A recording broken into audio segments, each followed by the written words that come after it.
crack in the Rhine armor lies before onrushing tank elements of the First Army.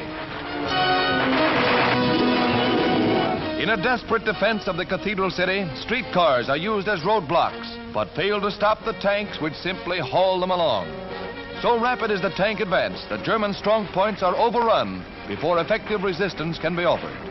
2 years of ceaseless bombings have reduced Cologne, Germany's fourth largest city, to a heap of rubble.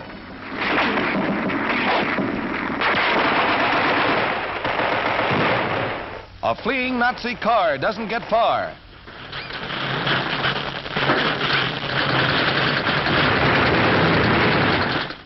From now on, it's a street and sniping fight, and a careless Superman gets his.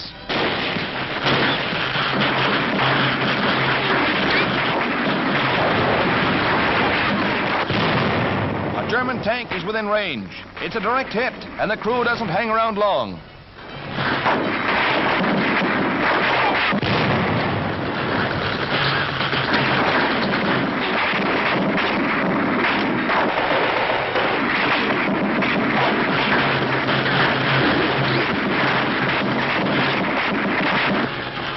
Germany's pride, as well as her men, were dealt mortal wounds at Cologne.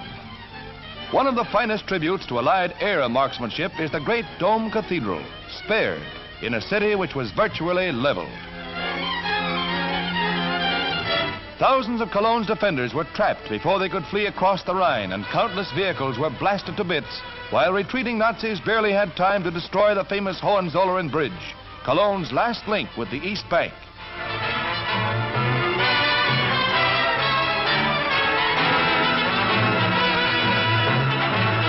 Cologne is an example of the deadly results of Allied saturation bombing.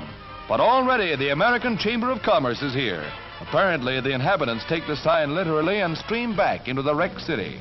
But even the lightning Yanks haven't restored streetcar service yet.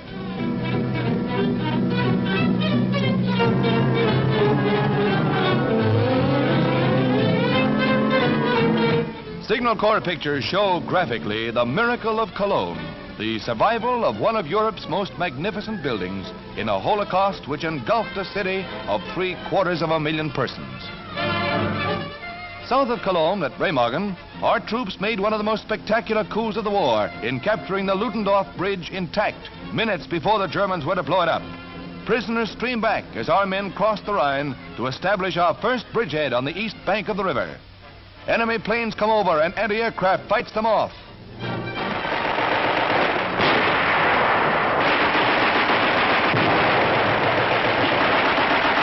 The capture of the bridge saved a costly crossing by assault boats and served our needs well until, weakened by the heavy traffic and bomb hits, it collapsed. As spearheads rolled into the inner citadel of Germany, dry feet were by courtesy of the 9th Armored Division.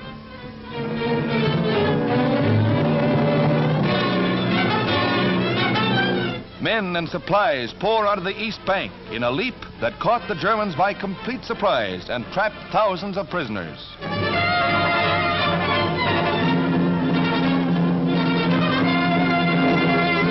The Rhine crossing at Remagen was the signal for a general breakthrough of our armies across the Rhine. The defenses of Fortress Germany are crumbling fast.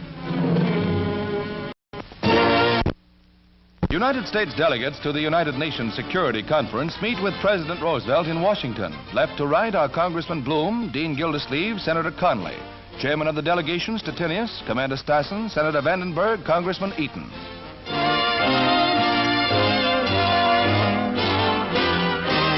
"39 peace-loving nations will meet in San Francisco beginning April 25th to prepare a security charter based on the Dumbarton Oaks proposals and the Yalta supplement.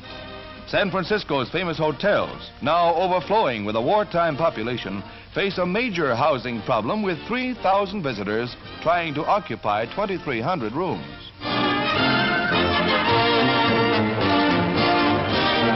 The city's magnificent civic center will set the stage for this, one of the world's most fateful meetings. Veterans' War Memorial buildings will house the parleys. Back in Washington, the U.S. delegation meets to form preliminary plans for their part in the organization of a World Security Council and an International Court of Justice. Only member absent is Cordell Hull, senior advisor. Conference aims are stated by Secretary Stettinius. The San Francisco Conference will have the great responsibility of preparing a charter for a world organization for peace and security. That will be its only job. It will not be a peace conference like the conference at Versailles to settle boundaries and fix reparations. The San Francisco Conference of all the United Nations will have before it the proposals drawn up at Dumbarton Oaks in Washington by the representatives of Great Britain, the Soviet Union, the Chinese, and the United States governments. These proposals have now been before the peoples of the world for their full and free discussion for almost half a year.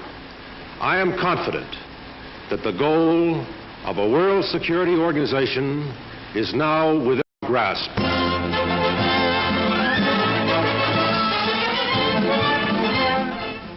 On April 1st, we will start a nationwide collection of 150 million pounds of used clothing to be sent to the millions of destitute war victims in China, Europe, and wherever the enemy has struck. Millions are homeless and without clothing, shoes, or bedding. Deaths from exposure among these men, women, and children equal deaths from starvation. In your home you will find good used clothing, shoes, and bedding that you and your family can spare. Children's clothing is especially needed. Start now to gather your clothing gifts.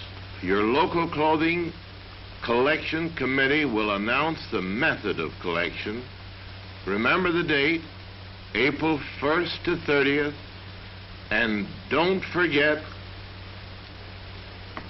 what can you spare that they can wear?